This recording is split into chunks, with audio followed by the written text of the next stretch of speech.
喺今日第16主日，我哋喺馬爾谷嘅福音睇到咧耶穌呢份傳教嘅心，佢點樣教育佢自己嘅門徒，佢要佢哋都靜落嚟，要佢哋反思一下。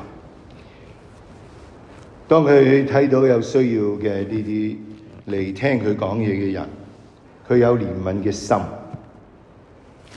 啲好似未必同我哋每一個人有關啊，但係其實喺教會喺梵二之後嘅觀念咧，每一個教友我哋都有責任去見證自己嘅信仰，所以值得我哋問下自己，我哋有冇生活我哋嘅信仰，讓人哋睇到基督嘅愛係乜嘢咧？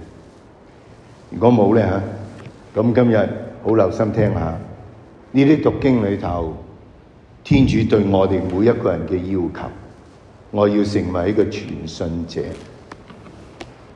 恭讀按聖馬爾谷所載耶穌基督嘅福音。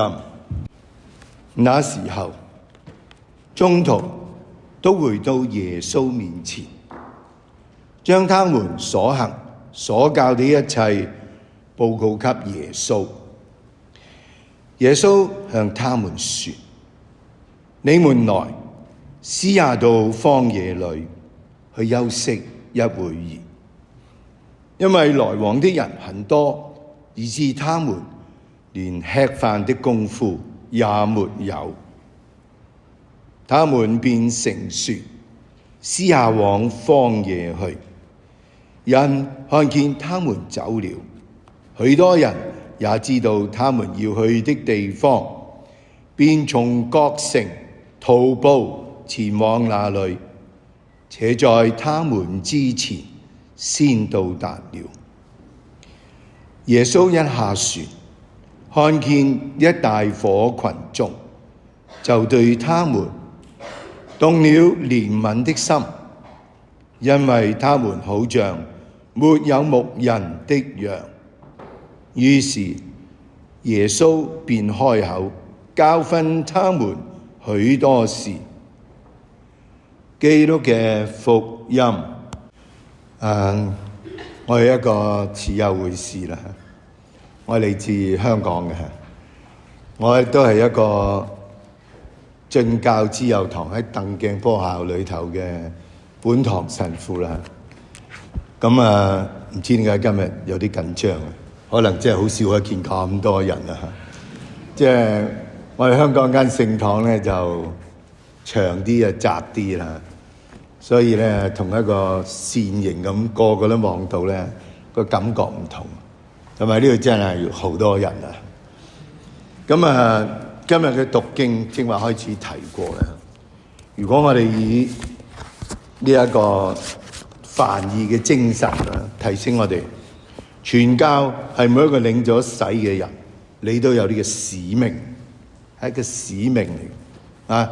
所以你作為教友，你從未喺人哋面前生活出似一個教友，或者你向人承認你係教友咧，或者你因為你係天主嘅仔女冇呢份喜悅，咁你係冇盡到呢一個王者職啊！每一個領洗嘅人，你承認嘅就係天主同我一齊，我承認呢一份嘅關係咧，我好矜貴。我哋有冇喺人面前生活出呢一份？我覺得我喜悅，我矜貴。然後我哋會唔會當有啲人講一啲相反天主真理嘅說話，我哋會講出乜嘢先至係真？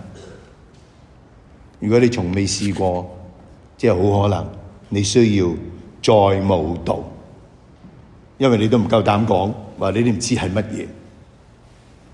最後咧我哋每日嘅生活，其實我應該同埋耶穌一齊，同埋父一齊，同埋聖神一齊，時時刻刻我都同佢一齊生活。我以耶穌嘅心去對我身邊嘅人。我生命嘅每一刻都係一個奉獻嚟嘅，唔係淨係為我哋自己啊。當然每一個人有自己嘅家庭背景，你有你要盡嘅角色。不過最後要問，點解我要活出呢一個角色咧？係咪天主俾我哋？我哋冇想過咧。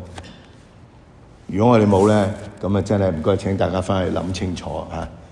呢個唔係我講嘅。偉大嘅聖人咧，聖方濟各沙雷氏話俾當時嘅教友，好早啦，唔記得120幾年啦，1200幾年，聽再遲少少。佢係第一個提出，每一個人都要做聖人。你做緊你日常做嘅事，希望你日常做嘅事唔係打家劫舍嘅事啦。一啲你作為一個人你應該做嘅，滿全緊嘅呢啲你嘅本分嘅時候，你想到我為天主去做，你一定會醒覺係天主同我一齊去做。如果你有咁嘅心態，你做緊嘅每一件日常做嘅事咧，都係一件聖善嘅事，你係一個聖者，就係咁簡單啊！所以究竟我哋嘅生活有冇想過，耶穌叫啲宗徒出嚟話俾人聽係乜嘢咧？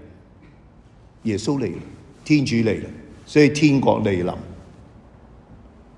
門徒好可能冇醒覺到，唔係你出嚟做啲咩，好似耶穌能夠驅魔，能夠治病。如果你冇個心，你唔係為愛天主去做呢啲嘢，冇意思嘅。呢12個人中間一定有猶達斯在內，佢有冇被改變咧？佢有冇睇到天主嘅工作嘅偉大？佢冇，因為佢好自我，以為自己好叻。所以我哋要問自己，我係信天主嘅人，我有冇日日都想過我能夠做呢啲嘢係為天主，係天主幫我去完成我嘅事。所以我唔會話俾人聽我叻過你，我好過你，係冇意思嘅。所以如果我哋真係作為一個同天主一齊嘅人，我每日嘅生命就係同耶穌一齊，以佢嘅愛心去對身邊嘅人，我哋自然會睇到係聖神喺度工作。所以我哋可能每一晚，當我哋瞓覺之前，嗱，呢個係教會嘅教訓啊，我哋每一晚都應該祈禱。大家會唔會攞本聖經出嚟讀一兩句嘅說話，想下今日天主同我講咩？我有冇想過我嘅生活聽埋晒所有呢個世界上面嘅嘢，但係好少聽天主嘅話。我需要用天主嘅話語驅趕呢個唔屬於天主嘅嘢，然後我會明白今日天主同我講咩。所以今日啲門徒翻嚟同耶穌講話，佢哋做過啲咩？可能好成功啦。耶穌同佢講咩？我哋私下去到荒野嗰度去休息一會。所以每一晚當我哋要休息嘅時候，問下自己，我係咪已經同天主活咗一日？而家我去休息，我有冇想到天主仲陪緊我咧？如果我乜都冇諗過嘅，咁希望你快啲念上等痛悔經啦嚇！希望我哋咧唔好咩壽終正寢啦，都唔係同天主一齊死去咧，好悲慘。今日呢度講到咧，因為太多人，耶穌咧同埋佢哋連到食飯，當然佢哋唔係食飯噶，猶太人冇米噶，佢唔係食飯噶。佢哋食嗰啲餅啊嗰啲嘢啫，佢哋總之連要休息、要充飢嘅時間都冇，所以耶穌話我哋乘船去到一個荒野嗰度，不過嗰度唔係好大嘅啫。佢哋去過加里肋亞湖，天氣好，一邊睇到另外一邊，啲人都知隻船去邊度啦，有咩地方要停船，所以啲人行去，可能冇乜浪咧，所以佢行得快過啲船啦。當耶穌落船睇到呢一大班人，佢動咗憐憫嘅心，所以耶穌要教我哋嘅就係當我哋喺生活裏頭，我哋睇到身邊嘅人，我哋有冇一絲兒憐憫嘅心？定話我唔知啦。如果你係香港嚟嘅，希望你已經放低咗呢個香港人嘅批判嘅態度啦。定話我哋嘅生活仍然，我望隔離嗰個不斷咁講俾佢聽，你做錯啲咩，你乜做唔好？定話我哋會欣賞我哋身邊嘅人，講啲感恩嘅説話？我哋問我哋自己，耶穌睇到呢一班人，佢對佢有憐憫嘅心，所以我哋每一個人都有呢份憐憫嘅心。耶穌開始教訓佢哋，因為佢哋好似冇牧人嘅羊。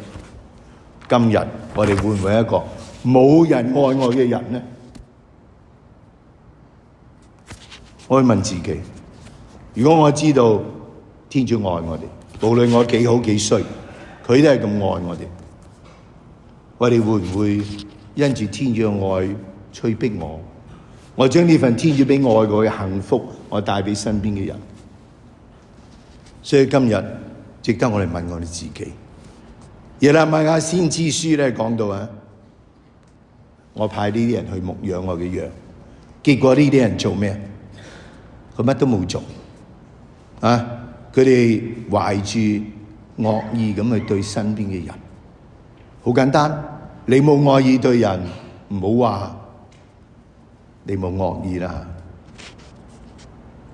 可能你覺得自己我比佢好好多，所以我哋彈三彈四，我對我身邊人令到佢冇辦法活落去，我哋會唔會係咁嘅人呢？所以我哋想下，天主擺喺我喺呢個我屋企、我工作或者咩個環境裏頭，係要我愛佢哋啊！我冇愛過我哋身邊嘅人呢？你唔愛，佢哋睇唔到天主嘅愛，有一日天主你會取代你。如果我哋今日咁睇啲福音，我哋會點回應呢？上主是我的牧者，我實在一無所缺。猶太人嘅牧者咧，係時時行喺面前嘅，唔係行喺後邊。究竟我有冇睇到耶穌喺我面前？佢做緊啲咩？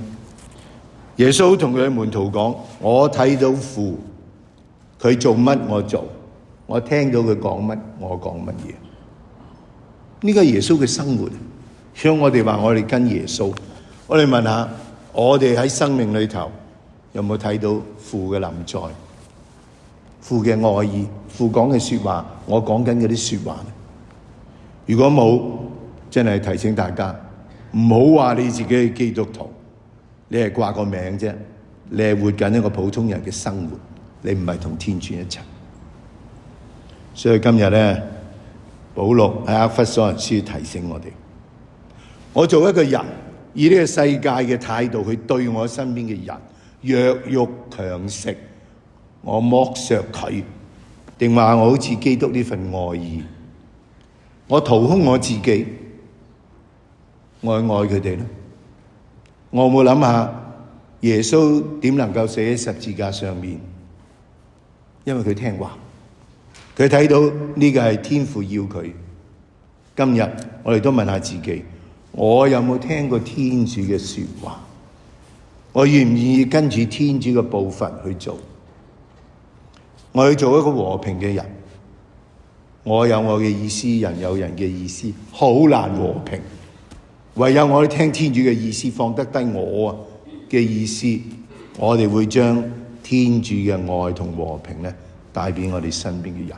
呢度講得好清楚，喺一個聖神之內，我哋先至能夠去到呢個天父呢份真正嘅和諧融合。讓我哋今日，我哋真係求聖神幫助我，讓我能夠時時睇到天主喺我面前，我時時聽到天主嘅話語，我能夠將呢一份天主嘅美善愛意帶俾我哋身邊嘅人。